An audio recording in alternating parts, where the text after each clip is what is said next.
Welcome, friends. Today I'm going to tell you a story of resilience, love, and the transformative power of kindness in the life of a young woman named Valerie. Enjoy this story. Life was not easy for Valerie. Her father heroically died in a war zone when she was still little. Her mother raised the girl alone, struggling to provide for her daughter, but she didn't do a very good job of it. Valerie's mother, Veronica, was sickly. She would sometimes be out of work for months at a time, until her employer started hinting that they didn't need perpetually ill workers. Yet again, after quitting of her own accord, her mother would lock herself in her room, sobbing into her pillow from helplessness. Valerie and her mom never had enough money. Sometimes dinner was just bread that the girl would dip in salted sunflower oil or plain noodles. At school, she was the worst dressed. Kids can be cruel, saying what they see. In class, Valerie was considered an outcast, with all the girls mocking the poverty of her clothing. She got used to her classmates' taunts as they whispered in the back about how Valerie came in a patched-up jacket again today. When Valerie turned 14, her mother passed away. Her aunt, her late mother's sister, took over raising her niece, but life didn't get any better for Valerie there either. Aunt Clara called the girl a freeloader and lazybones, but she herself had no inclination for work or keeping house. Clara quickly realized that Valerie was already quite grown up, so she could put her to work around the house. The aunt piled all the household chores onto her niece, even making the girl go to the nearby store to buy wine on credit from her best friend who worked there. Aunt Clara loved to have a little tipple of wine in the evenings. When there was no money for wine, she didn't hesitate to go get some homemade moonshine from the neighbor.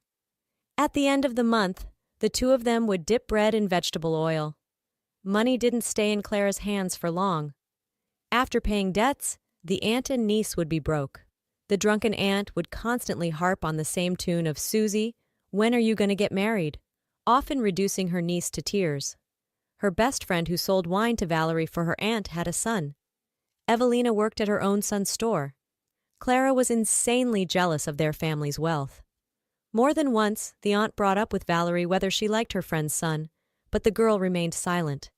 When Valerie became an adult, Clara started needling her, describing the affluent life of Evelina's son.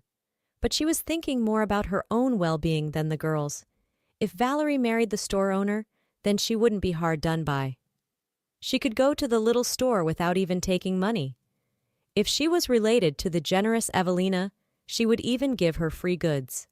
And then she wouldn't have to pay back debts. Clara owed her friend a considerable sum. But the grown-up niece was in no hurry to usher her aunt into the imagined life of plenty she had dreamed up. The always obedient Valerie suddenly dug in her heels, shouting that she wasn't going to solve her aunt's financial problems. She had really gotten on her last nerve, constantly pestering the girl and urging her to marry her friend's son. One day, Valerie couldn't take it anymore. "I'm not going to solve your money troubles," the niece said, then stormed out, slamming the door loudly. When she returned some time later, Valerie gathered her meager belongings, including a piggy bank her aunt didn't know about. She'd been saving money dime by dime since she'd come to live with her. The money saved should be enough to pay for a room rental. The girl also didn't forget to take her father's medal and commendation documents. The medals were the only memory of her fallen dad. The medal became a talisman for Valerie.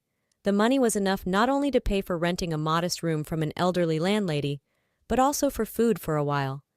After moving out from her aunt's, the girl wondered how she would live going forward. There was no question of going to study, since she would need to pay for the room and have something to live on while getting an education.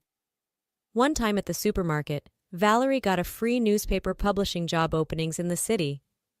There were many offers, but they were all specialized, and Valerie's lack of education didn't qualify her for the stated criteria. At random, Valerie chose the phone number of a company looking for a janitor. Where else would they hire her after high school? All that was left was to scrub floors to earn a basic living. In personnel, they hired her right away. Because of the particularly toxic staff, janitors didn't last long at this company. The office had been a mess for 3 days already. After signing her employment contract, Valerie immediately set to work. Walking into one room with many computers and office workers, Valerie diligently started mopping the floor. "What's that stench? I don't understand." Valerie flinched at the harsh yell right in her ear. The one shouting was a beautiful but very mean girl. She had a poisonous beauty like a wicked villainess. Dramatically arched black brows, evil almond-shaped eyes, raven black hair, high cheekbones, a sharp-pointed chin. Even a witch's peak of jet-black hair in the center of her forehead was there. One look at her was enough to see that this beauty was a real shrew. Nevertheless, the girl was more than good-looking. "What are you gawking at? Can't you smell that the mop reeks? Hurry up and rinse it with cleanser," the venomous beauty commanded imperiously. Passing by two guys sitting near the exit, Valerie heard them whispering as they checked out her figure and other assets. Valerie was also an attractive girl, but, unlike her vis-a-vis who had sent the new janitor to rinse out her mop, her beauty was gentle and soft. Valerie had kind facial features, large gray eyes, a high forehead, childishly plump lips, and thick light hair gathered in a casual ponytail with a simple terry cloth hair tie. Even her old, outdated baggy clothing couldn't hide her slim waist and full chest. Shyly lowering her eyes, mop in hand, she reminded the guys of a poor Cinderella who had been scolded by one of the evil stepmother's daughters. They shared these observations in hushed whispers, so the office queen Marianne wouldn't hear them. They also exchanged impressions of the new janitor. The girl was definitely not bad, her clothes and shoes were just shabby. But the guys were wrong to think Marianne didn't hear their whispers. The office queen had excellent hearing. All mean women who love causing trouble for others have it. Valerie hadn't even left the room before Marianne was already gleefully discussing every part of her poor old wardrobe with her female colleagues.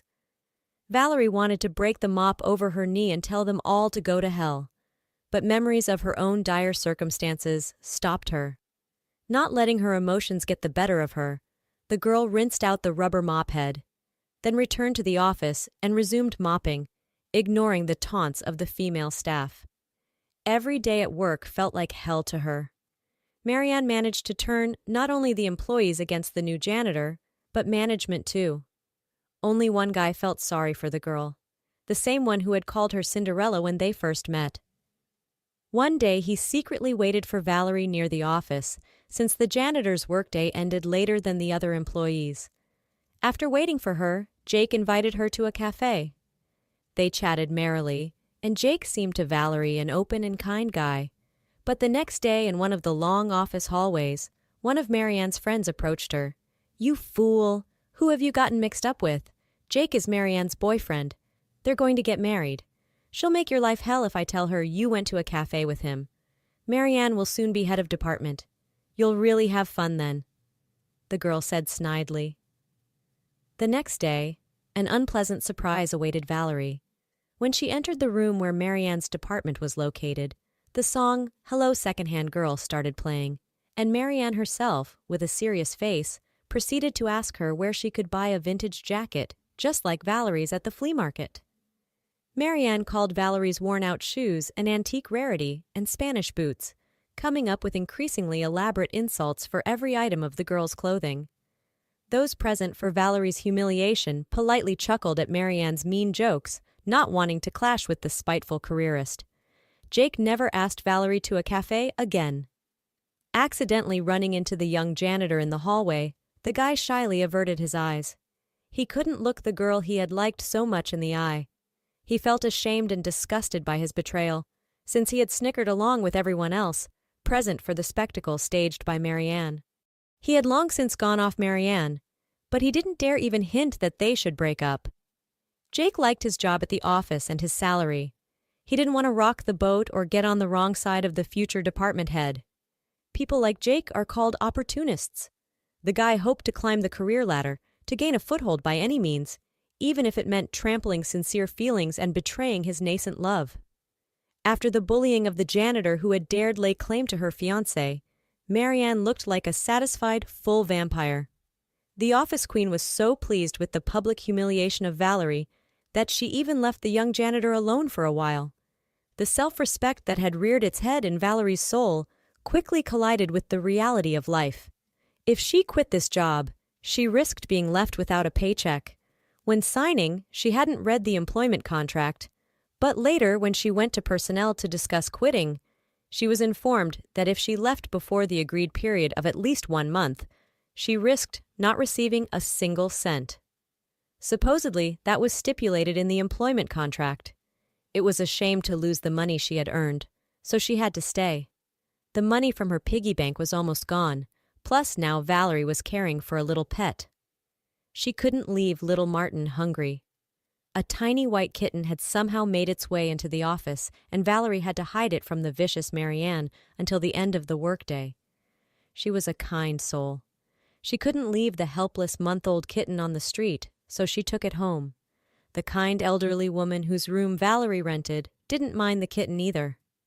Valerie named the kitten Martin, and when she was nearly out of money, the girl shared her last bit of kefir with her pet. Valerie's long-awaited payday coincided with the day the boss decided to visit the office. He was the head of the entire network of branches and businesses, and everyone was afraid of the boss except Marianne. She had managed to ingratiate herself with the former military man. The boss liked her sharp wit, predatory beauty, boldness, and audacity. When upper management made inspection rounds of their domain, the boss never failed to stop by his favorites department. Seeing him, Marianne got up from her desk and hurried to meet him, accidentally knocking over an unfinished cup of coffee sitting on the armrest of a bulky computer chair. The paper cup fell silently to the floor, spilling the remaining coffee. Quickly kicking the dirty cup under the desk, Marianne broke into welcoming smiles and approached her boss. "Hello, Mr. Johnson. Why haven't you visited in so long? We've missed you."